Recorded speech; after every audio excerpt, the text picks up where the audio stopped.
So how then do you top a drive in an Evora Sport 410? Well, you could do a lot worse than one of these, the one and only Evora GTE.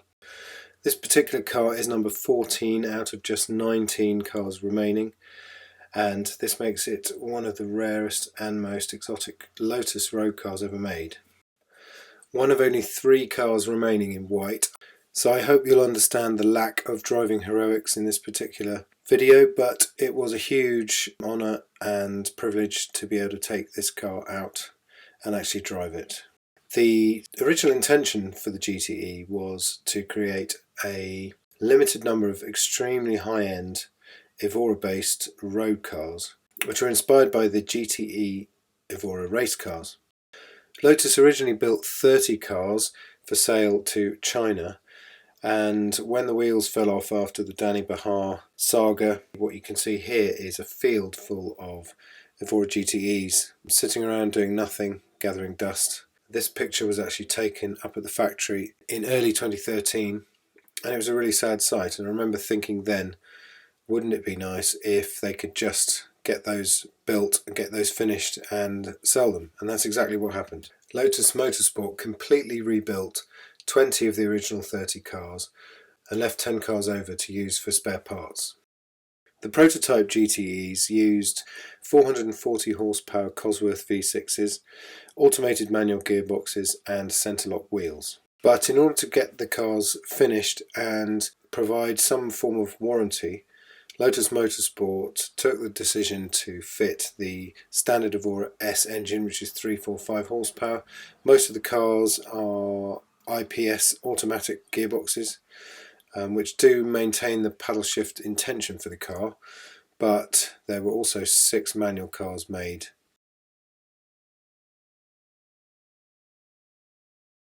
So what you can see here is some footage of one of the original prototypes. You can see the centre lock wheels right there, which are absolutely gorgeous, but not at all practical for road use. So they were replaced with some bespoke alloy wheels, which are actually still very nice. Anyway, check out the prototype's raucous raspy racket.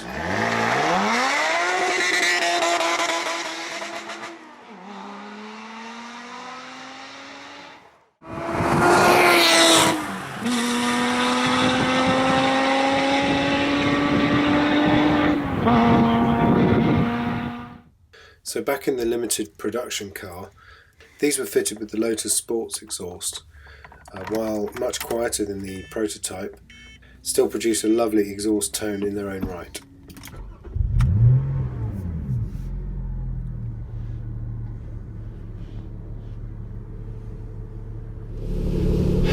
So this is actually happening. I am in an Evora GTE. Now this car is one of just 20 cars built, and sadly that we already know one has been written off, so this is one of 19 left. There are only 6 right-hand drive cars, so this is one of only 14 left-hand drive cars built. And I've literally just got it in, I'm crawling in traffic. This is an IPS car, it's a paddle shift.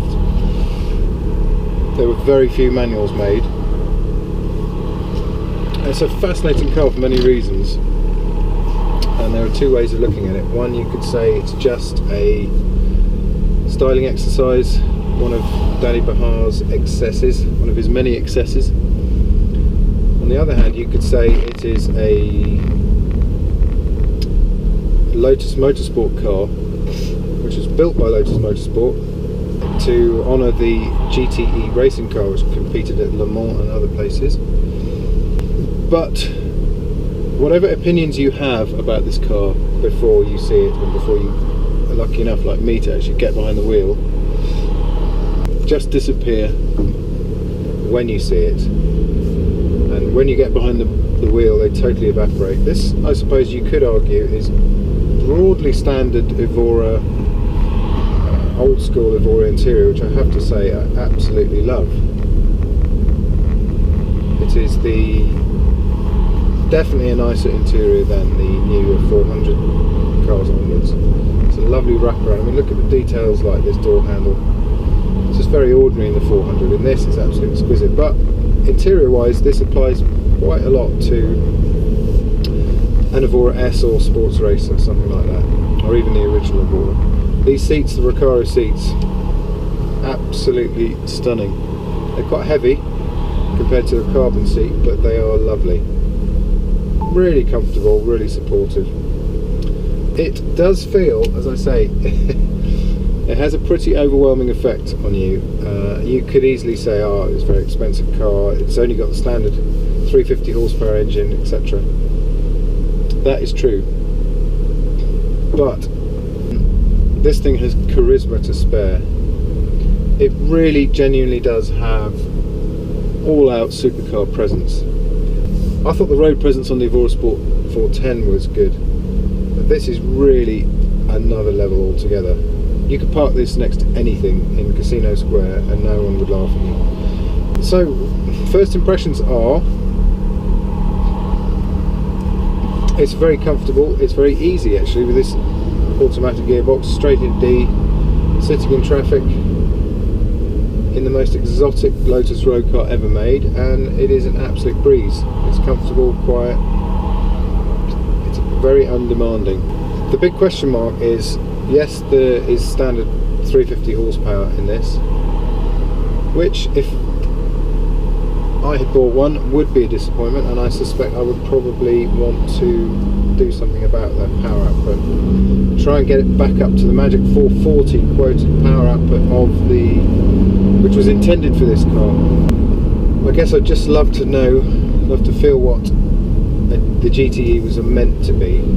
This is how the GTE was meant to look, which is bloody stunning, off the charts stunning. This, interestingly, is also how the GTE was meant to handle that bit. That bit was carried over, so it's much wider track, front and rear. It's on bespoke wheels. There is so much carbon on this car, it is absolutely incredible. Thank you's too small a word to Trevor, the owner of this car, for letting me out in this. This is an enormous privilege. As I said, I think probably more men have been into space than have driven the Evora GTE, so it's going to be absolutely fascinating. It's a really intriguing car for me to drive. The other aspect is, I was expecting the ride to feel pretty uncompromising. It feels really nice, really supple, smooth. But yeah, it feels wide and low. It's a very wide car. It feels supercar wide. The dimensions of it, you can actually feel that. You can't quite see the extremities, but you get an awful lot of very broad shoulders in the wing mirrors, and just the end of that motorsport wing. So there haven't been any numbers, sadly, about downforce for this car. I'd love to know what they are.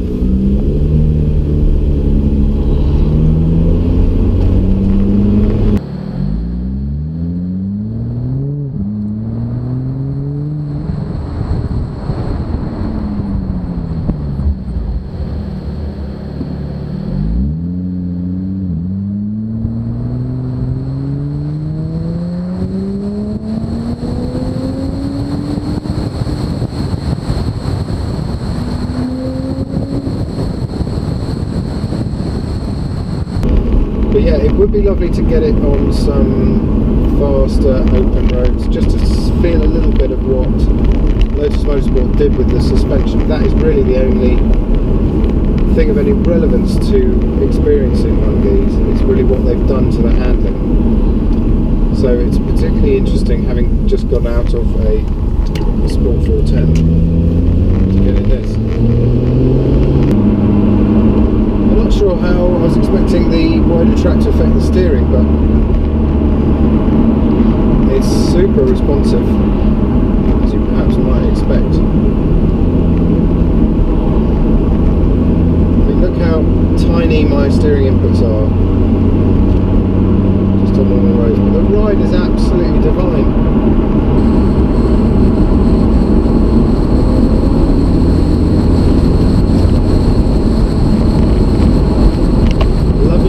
Pedal feel as well, very light pedals. This is something Lotus are fantastic for delicate inputs. It's a big, beefy, chunky, steroidal car. The ride is firm, but it's just oozes damping quality. As does the steering. I think, could this be even nicer than the 410 steering? It is possible. I didn't know until driving this whether the GTE would be the best example of the Evora steering from the whole range. I thought possibly it might not be, but having driven an Evora Sport 410 recently, I think this is absolutely no worse. It may even be slightly better. So I think this is as good an example of the Evora steering system, which Lotus are rightly acclaimed for. This, barely used it, but my days, it's just as exquisite and oily as you can imagine. There are issues with an Evora compared to its obvious rivals, but when it comes to the steering system, why I place so much importance on the steering system is because it's the one thing in a car that you use every day, whether you're driving slowly or fast. You're always interacting with the steering. So that's why I place so much importance on steering, and it's why I love Lotus cars so much, and why I feel with every passing mile in this car that I will have to own an Evora pretty soon. It's just a delight.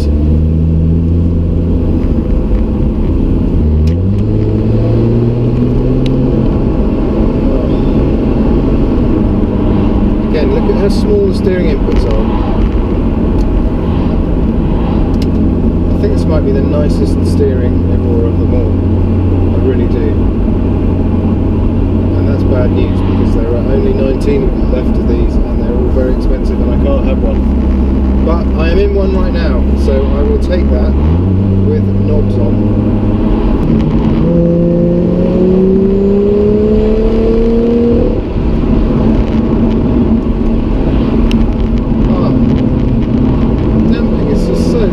There's a few quite tricky bumps there, and this has one of the loveliest, most extravagant front splitters you'll ever see in a car,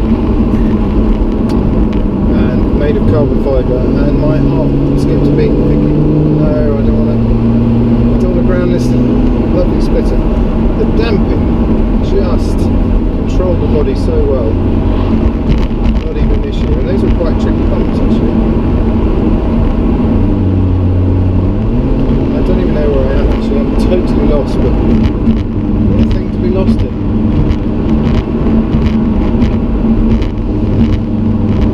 Feels supremely stable.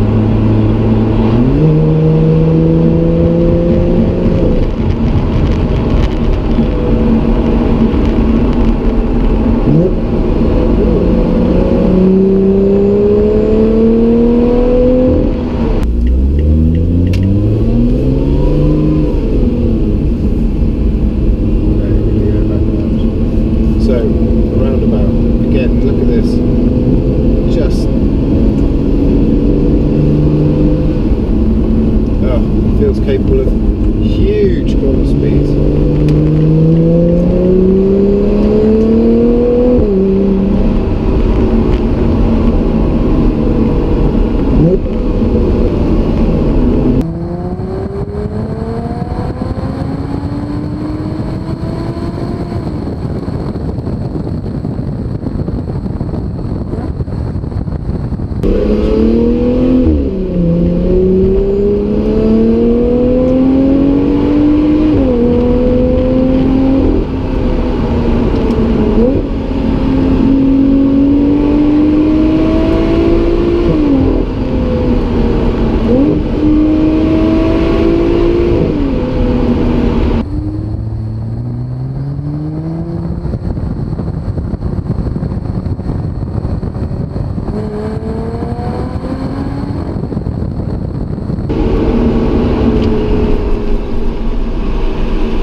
I hope you're getting this.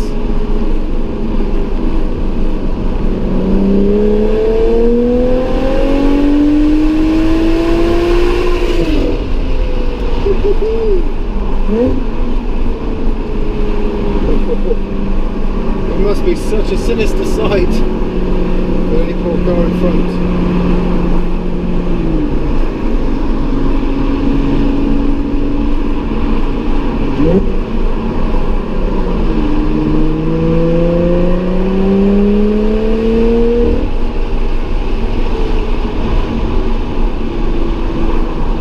Get the Lotus Sport exhaust on your Evora. That's what it sounds like.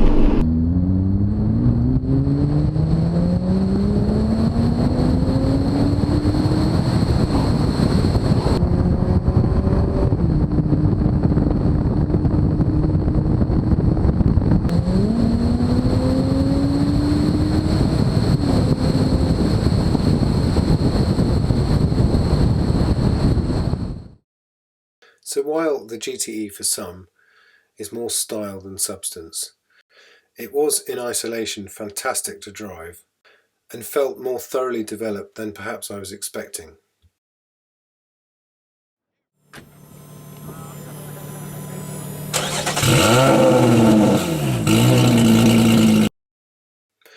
Even though it has since been surpassed in overall performance by the Evora Sport 410, it will always be the special one.